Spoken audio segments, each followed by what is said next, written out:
Hi, everybody, and happy Imbolc, happy new moon, happy Chinese New Year, happy Groundhog's Day, happy 2/2/2022. There's so much going on right now that I thought I'd come on and do a little video about kind of all the energy that's going on this time of year. Some of you may celebrate, some of you may not. Either way is fine. I'll give you a little hint of what I'm going to be doing tomorrow on 2/2/2022. And if you like it and want to do it yourself, great. If you want to change it, even better. Make it your own.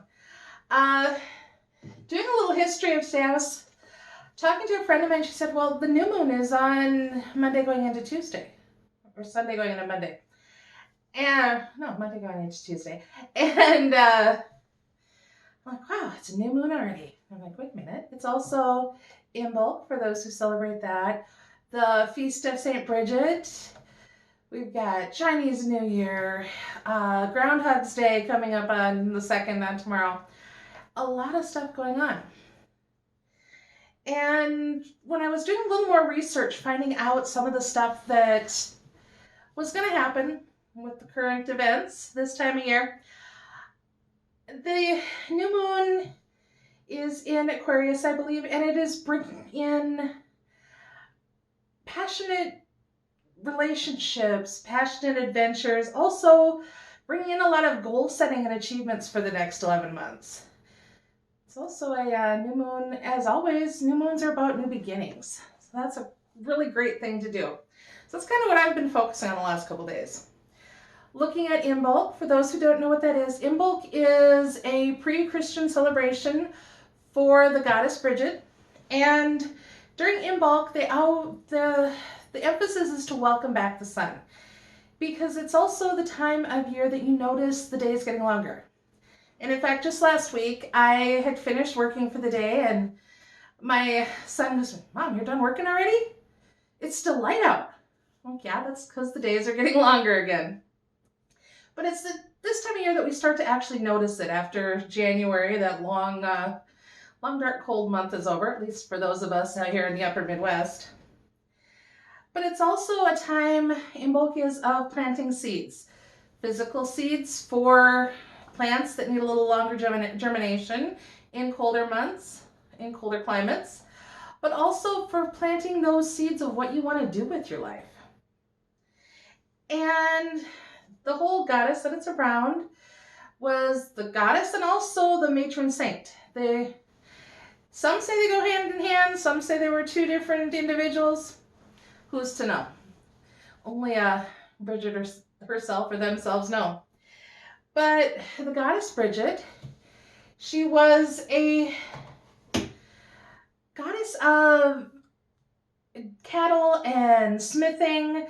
She's known for having an eternal flame. So any of the goddess Bridget's followers are always keeping her eternal flame, which works really good this time of year because we are bringing back the sun.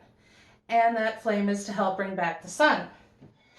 But both Bridget, the goddess Bridget, and the matron saint of Ireland, Bridget, are both known as being women of wisdom. Equated to, like, for those of you who are familiar with the Greek gods, Athena and her wisdom, equated to along those lines. Very, very much into creativity and bringing forth that women's wisdom. So for us ladies out there, and for you men who are in touch with your feminine side as well as your masculine side, Bridget's a very good goddess or saint to follow. And also, the Saint Bridget was, I believe, mid to late 400 AD, created a religious complex, a monastery type of thing, for women on the holy site in Kildare of the goddess Bridget. So a lot of similarities. And I was doing some research, and as you know me, I have tarot and oracle cards, and I was kind of thinking of what I wanted to do and how I wanted to focus. So I started looking, okay, which ones do I have that are related to Bridget?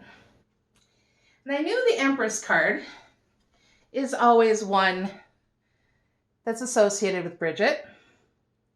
The Empress, all about harvest, all about bringing things in to fruition. Good one for pregnancy as well. So I started looking at the goddess Bridget. And for two different oracle card authors and artists, Bridget, goddess of the eternal flame, or Bridget, internal strength. But you notice they both have that fiery energy. And for our Saint Bridget, the matron saint of Ireland, Our Lady of the Exalted Light, known for wisdom. And it's interesting, when I kind of looked at all of these, they're all redheads. Redheads, red flame. I'm going into that situation. Because for those of you who've seen Bridget's Cross, which was made of reeds, Google it. You can find YouTube videos on how to create one. They're actually really cool. I didn't have any fresh reeds to make one. It's winter where I live and everything's pretty much dried up, and didn't have time to run to the store to get any. But it's something that's created and hung in the home to protect against fire and lightning. Sometimes every year they do burn them and create new. And when they burn the old Bridget's crosses, many places will put it in with the barns for their livestock to protect them as well. It all depends on what you want to do. Other things that are going on right now, on the 2nd, it's also Candlemas, which is another ancient tradition, and it's otherwise known as the Feast of the Presentation of Jesus. It's a day of blessing the candles. So here we go with flame again, bringing back that sun, bringing back that fire. And Chinese New Year. This is the year of the water tiger, but to me, tigers are always associated a little bit with that orange and that flame. And doing some research on the origins of the Chinese New Year, I found it really fascinating that how it was created was a child drove away a demon by using firecrackers. And these demons were afraid of the color red. Red and firecrackers are very much associated and very much with the Chinese New Year. And the color red, flame, fire, it's coming out all over the place. Another one I found out is Groundhog's Day. It's a little more American tradition this time of year to see how much of that winter we'll have left before that warmth and heat gets here for summer and spring.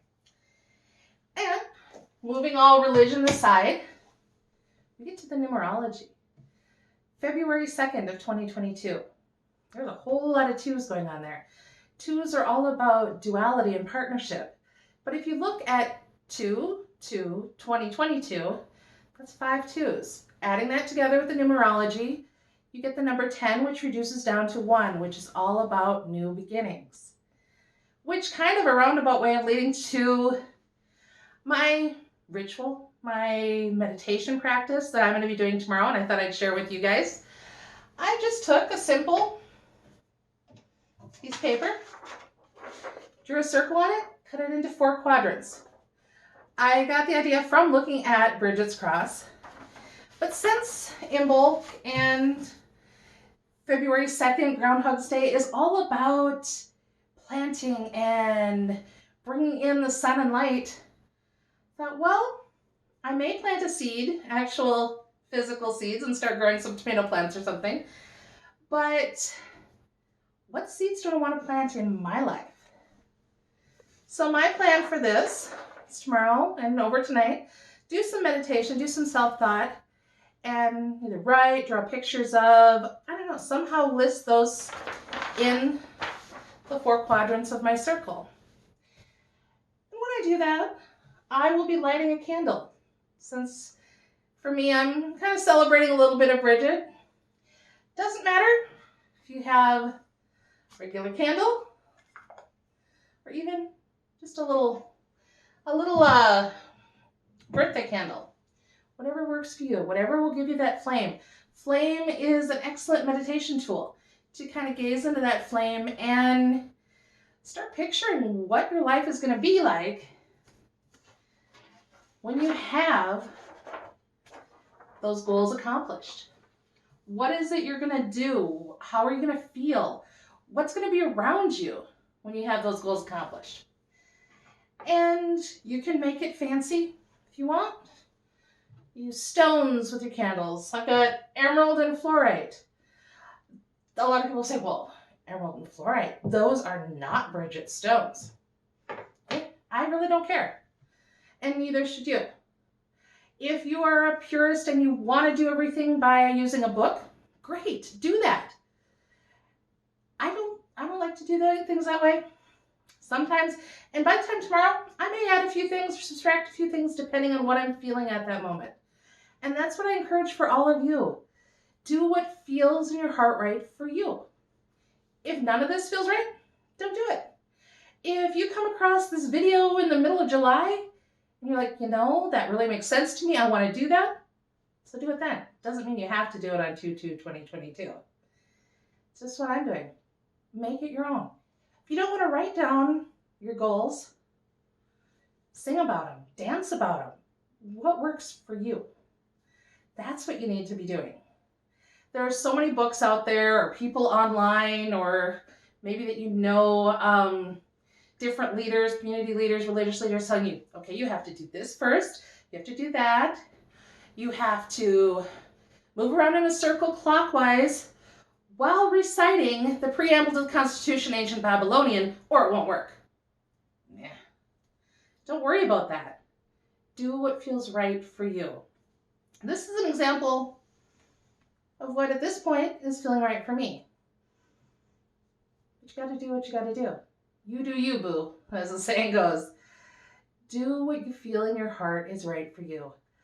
But make sure to meditate and add to the energy of this time of year and pull in for yourself. Draw on some of that energy as well. Help you get your goals, because only you can have what you want. It's not real likely that someone's going to come in and just say, hey, here you go. Here's everything you've wanted and dreamed of. You've got to make it happen. Take a little step. You don't have to accomplish everything all at once. But writing down some goals might help if it feels right for you. So that's what I'm going to be doing. Tomorrow, I'm going to have my emerald, I don't know, my fluorite might stay up here. I might not take that downstairs with me. Lighting a candle, writing down my goals, meditating with my cards of all my Bridgets here. All my fabulous, ravishing redheads. Because I know I got things I want to do, and I'm going to make them happen. And I hope you do too. Hopefully this helps. If you like it, please comment. If you think I'm batshit crazy and full of hops, comment that too. I welcome all comments, but most of all, you guys all be good to each other out there. Give your fellow human being or animal being a helping hand when you can. And just be happy. Maybe dance a little bit. Put on some an Irish jig and dance tomorrow. Take care. Be well. Love you guys.